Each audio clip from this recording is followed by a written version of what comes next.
Menarik sekali pembahasan Perang Badar karena di dalamnya terdapat banyak sekali pelajaran yang bisa kita ambil. Nah, di sini saya ingin menanyakan suatu hal.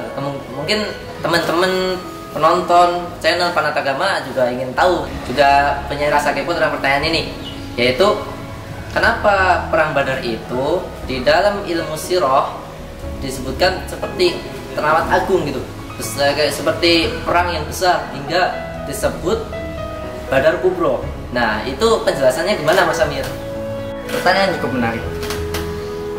Perang Badar Al-Kubro, kenapa dinamakan Al-Kubro? Itu bukan dilihat dari segi materi ataupun pasukan. Karena bila kita melihat dari segi materi ataupun pasukan, di dalam sirah diceritakan bahwa ketika terjadi Perang Badar, pasukan kaum muslimin itu berjumlah kurang lebih 300, bahkan ada yang menyebutkan 314, 313 ataupun 330 lebih.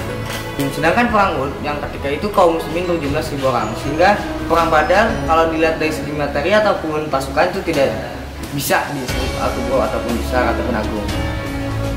Lalu apa yang membuat Perang Badar ini disebut Al-Kubro? Itu adalah pengaruh politik yang terjadi setelahnya.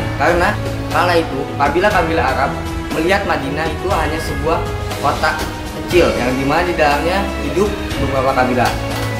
Sementara setelah terjadinya Perang Badar Kubro, mereka mulai mengubah pola pikir mereka yang awalnya memandang Madinah itu ini hanya kota kecil lah, sehingga berubah menjadi ini adalah suatu kota yang besar dan dimana mereka memiliki pasukan yang sangat hebat, sehingga Madinah kala itu disegani oleh kabilah-kabilah Arab. Bukan hanya kabilah-kabilah Arab, tetapi Imperium Romawi dan Imperium Persia pun memprediksi bahwa Madinah adalah cikal bakal negara yang besar. Mungkin karena musuhnya juga kaum Quraisy ya.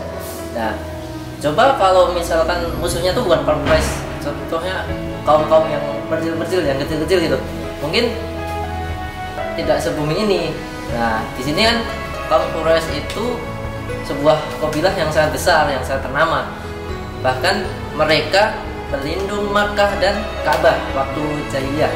Dan sebelum Perang Badar itu, 2 tahun sebelum Perang Badar, kaum Quraisy sempat mengusir Rasulullah SAW bersama kaumnya.